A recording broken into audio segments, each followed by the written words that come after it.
Ofentse Pitse is a woman on a mission. She holds bragging rights as the youngest conductor to lead an orchestra.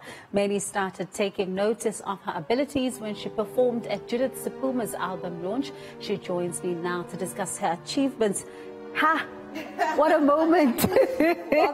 Ofentse, wow. What an achievement. Thank you for joining us this evening.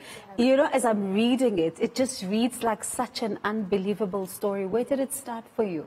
Started in church, the Salvation Army, as a young girl, looking at how the band plays and looking at, you know, the marches in the band and being interested in that. And from there, I was like, you know what, this is something I would like to do. But I think the inception of it all started from when I was born. I grew up listening to old school, like your Motown, Donny Hathaway, Harold Melvin and the Blue Notes, the Spinners. So I'm an old soul. Who was teaching you all of this music? My mom and her friends who used to have these kitchen parties where there was food and they were talking about, you know, their marriages and all that. So I saw the power of music from that early, you know, age.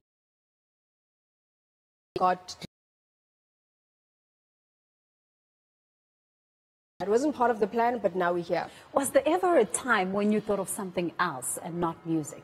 I mean, I studied architecture at Wits. So, but even in architecture, I would always use influences of music. So even with my concepts, there would have to be something to do with music, an instrument or whatever. So it's almost like it was following me wherever I went. So, but I'm an all-round artist. So even in high school, I went to an art high school and I know art from your artistic styles and genres, whatever. So the music thing, I think it was only right for the bug to hit me as well, like to really come biting at me.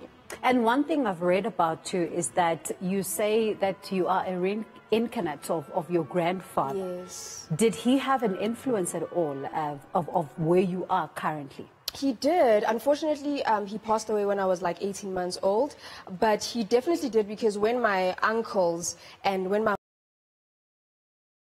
and I have like this new song that I just found or whatever, she'd be like, Ofentse, you know, and I would remind her of Papa, you know, and that for her was almost like, wow, here's my dad. So hence the support of it was not difficult, because it was almost like, okay, this is in her blood. Yeah. And conducting is a different ball game altogether. How did you manage to convince people that are rigid? Because I think conducting is always seen as a male kind of a thing to do. How did you manage to convince those that did not believe in you to say that you're the real deal? I think at the heart of it, and it's actually a conversation I always have with my mentoring conductor and teacher, it's leadership. It's leadership. To get people to trust you. You can be the best conductor, but if you are timid there on stage, you will fail. So it was leadership and being confident and knowing that even if I am not perfect at what I do, but commanding that presence and that respect from the people was actually something that I think they saw me as a leader above anything else. Because I mean, I was selling a dream that I was like, guys, we're going to end up at the Sydney Opera House one day. And they were like, Ofentse, what? You know, and for me it was showing them that as a leader, I'm going to make it happen. Far beyond the music, it was just really being very flat-footed about what the African dream can be and the magic of it all. And you're confident, you're talking about this, and certainly you have bought into the dream that you now are obviously pursuing. How easy was it for you to find that voice as a woman, to have the confidence to stand in front of the orchestra and to say, I'm here, and this dream, this is my vision, I'm selling it, let's buy into it? It all starts, I think there has to be a superpower woman. For me, it was from my grandmother and my grandmother's mother. So from there, definitely there was that stern discipline at home, and I knew that it's either you're in or you are not. So there was no crying even as a girl at home. It was either you get it done or you just leave it, but you don't give up and then tomorrow cry that you don't do it. So definitely, because I come from a family of strong women, even at church growing up, a strong woman, the woman I look up to even on social media, your Mihlales, your Sibuma Banners, those are the, you know, your Kamamudisa gangs, those are women that I look at and they're young and I see them making like different moves in their strides and I'm like, wow, there we go. So I think I'm a product of knowing that women are powerful, and because of that, it was limitless. And we look at your ensemble, it doesn't only have unknowns, and it doesn't only have people that are not established. How did you convince someone who believes that they've been doing this for years to say, here's a young woman, please buy into my dream and come be part of my orchestra? Oh, it's difficult. It is difficult. I think what I did differently, when you come up with something different, I think people take notice. So I had to, before I step up to them, I had to know my story. So I had to look at this as a brand. So I was like, here's the mission, here's the vision, here's the 5-year plan, here's the 3-year plan, here's the people I've contacted, here's the people who are like, you know what, great idea, let's give you some advice, let's twerk your proposal here and there. So because of virtue of that, they were like, okay, you're overly ambitious, let's give you a try. But it's a very difficult stride, because remember now, you are dealing with an environment that it's not casual, like it's not your corporate where there's funds flowing, and now you're telling people that, guys, buy into this idea, we may not win today, and I know this is putting bread on your table, but please believe in this. So it hasn't been easy at all, but somehow I keep fighting. And talking about that, because it's an uncomfortable subject to look into, particularly the money that it makes, because people are looking for you, are looking to you, in fact, to help them put food on the table. How easy is it for you to get sponsorship, to get the assistance, the financial assistance, in order to be able to to make sure that they put food on the table? Because I see what you also do is that what you guys make, it sustains the team.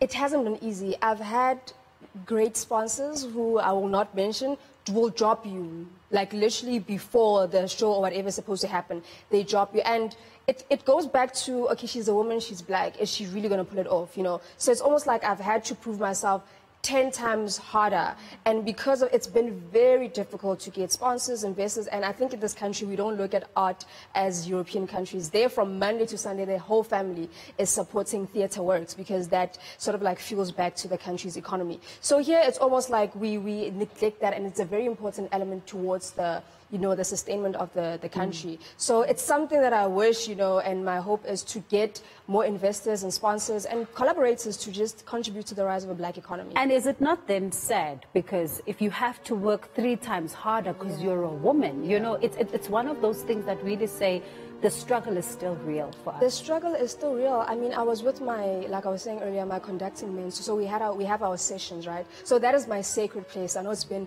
a hectic week with Ofentse, whatever, but that is the space that's very sacred. So, and we're talking about how, I mean, he has 80% of his students in conducting are females, 3 of which are black, And I was like, I mean, we are that I'm the first one to own an orchestra, and to go out of the convention to say that, okay, I'm going to do the very difficult, literally sell ice to the winter and find hell. Literally want an all-black orchestra and a symphony, like a full-piece orchestra at that. So it's still like a hard territory, and that's why a lot of praises that I've been getting is from women who are like, now I believe that I can come out of my shell because you're showing me that it's possible. Yeah. And is your orchestra complete now? Is it where you want it to be, or do you still feel that you could still do better?